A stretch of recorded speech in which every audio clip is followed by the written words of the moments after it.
Hola a todos.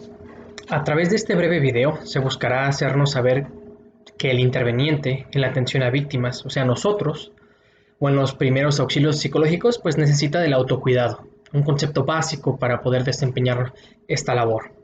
Pues a lo largo del presente cuatrimestre se han explorado diversos temas, ¿no? De la atención a víctimas, desde atención a niños, adultos y a colectivos vulnerables.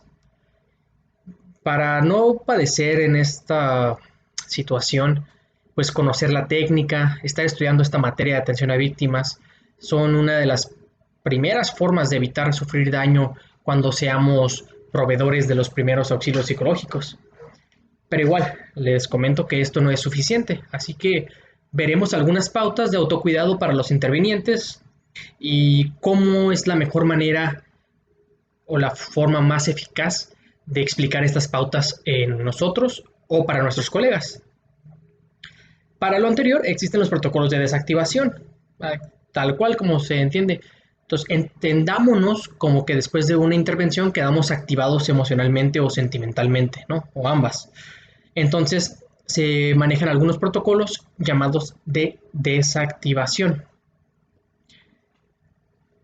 que son un conjunto de técnicas que nos ayudarán a seguir haciendo nuestro trabajo con las víctimas lo mejor posible. Y pues bien, ¿cómo sabemos que necesitamos poner atención al autocuidado de nosotros como eh, intervinientes? Pues cuando nos percatamos que se dificulta concentrarnos, que cometemos errores en cosas o situaciones que generalmente controlábamos, cuando estamos sumamente irritables, cuando nos enganchamos con cualquiera que nos comenta algo que no nos gusta, que estamos esperando como, nomás dime algo, porque ahorita te voy a agarrar, ¿no? En estos momentos es cuando nos podemos percatar de que algo no anda bien, ¿sí? Esos pequeños síntomas nos dicen que hay que ponernos atención.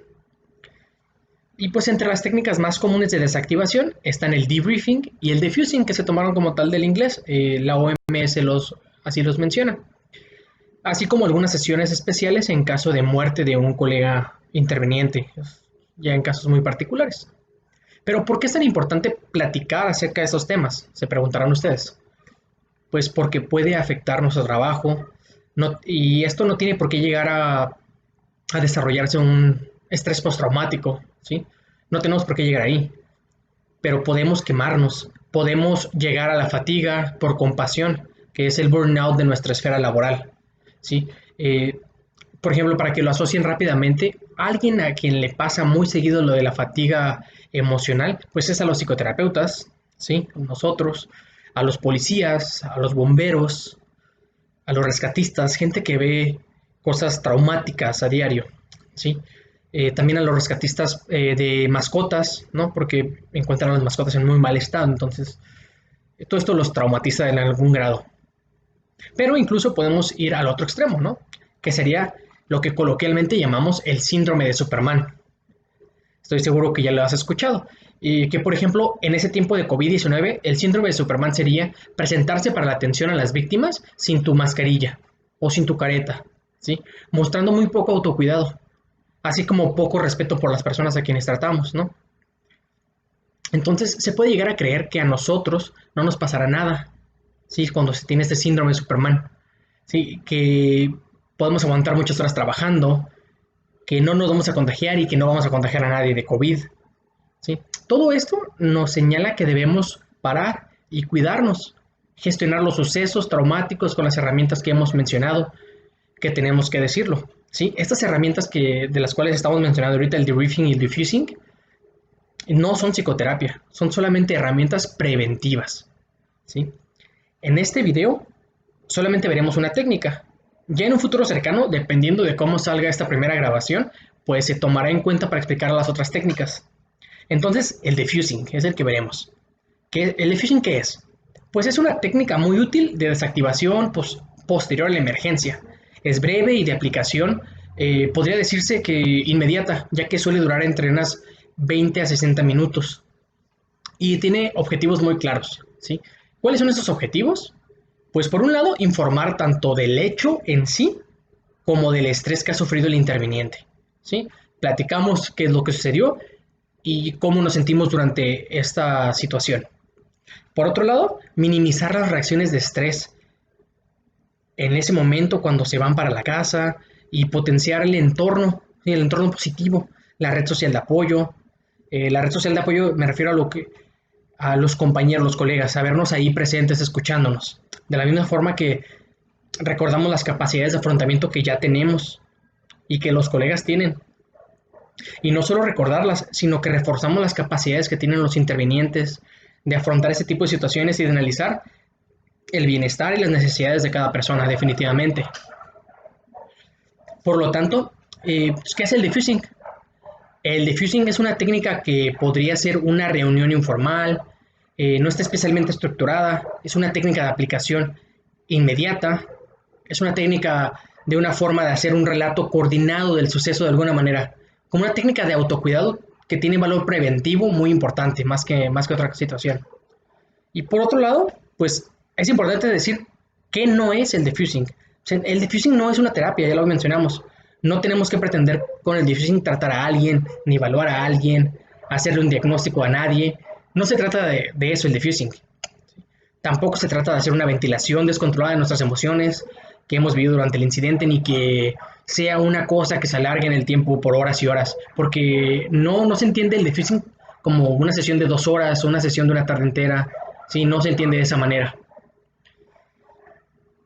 Entonces, el diffusing, por tanto, ¿qué sería? Para recapitular, pues por tanto vamos a explicarlo como una técnica de intervención inmediata, de emergencia para todos aquellos grupos de intervención que han actuado en dicha emergencia. Y es importante porque es una forma de cuidarse a uno mismo y de cuidar a nuestros colegas.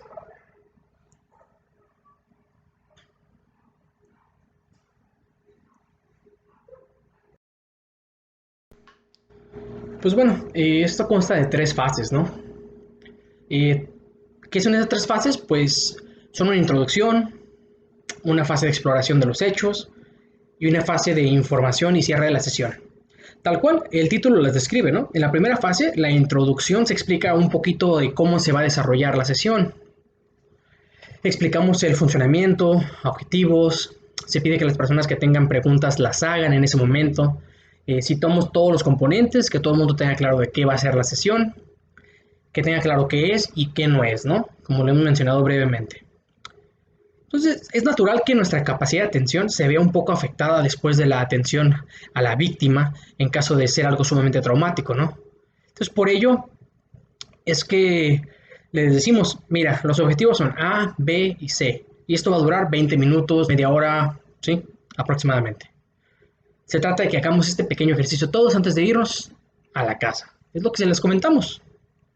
Entonces, en la fase de exploración, sin embargo, se trata de relatar los hechos, relatar cómo ha sido la intervención, qué hemos hecho, qué no hemos hecho, qué cosas hemos vivido y qué cosas hemos visto, particularmente, para entonces pasar a la fase final. En la fase final de información se hace un resumen de todo lo que han explicado los intervenientes en la fase anterior, que era la de exploración. Se hace un resumen del relato, de cómo ha ido la intervención en sí, y de cómo ha sido el suceso y de cómo hemos ido reaccionando.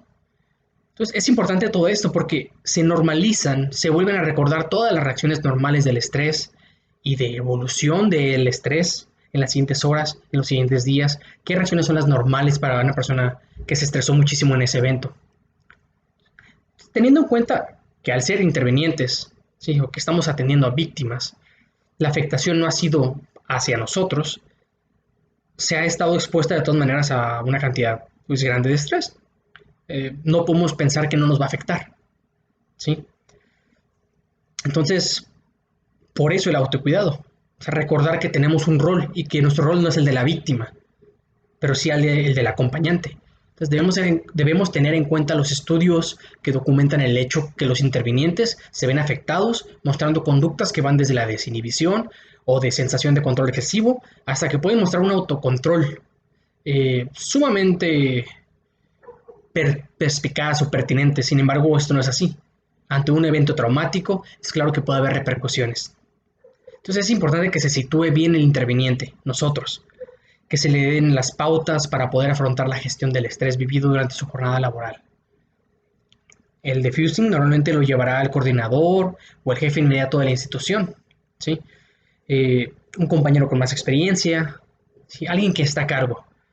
esta figura, la que está a cargo, lo que tiene que hacer es garantizar en la medida de lo posible, sabemos que no hay garantías como tal, pero en la medida de lo posible, que las personas puedan expresarse libremente, principalmente, que se sientan comprendidos, que se sientan apoyados, que se les den las pautas de autocuidado básicas, vaya, que se normalicen los síntomas y que se vayan a casa desactivados.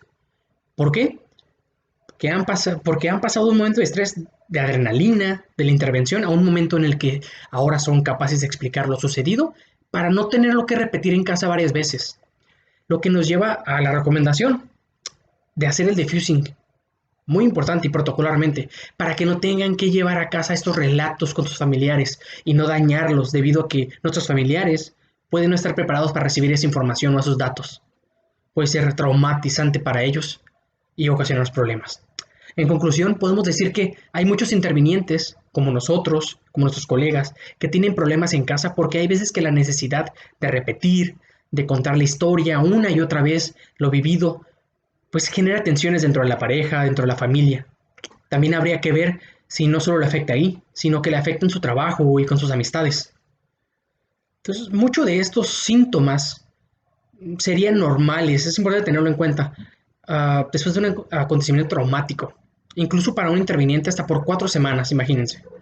Por eso son tan importantes las técnicas de diffusing, que aunque desde el positivismo se les critica mucho por su efectividad no comprobada en estudios, pues podemos asegurar que en alguna medida funcionan y que son preventivos, no curativos.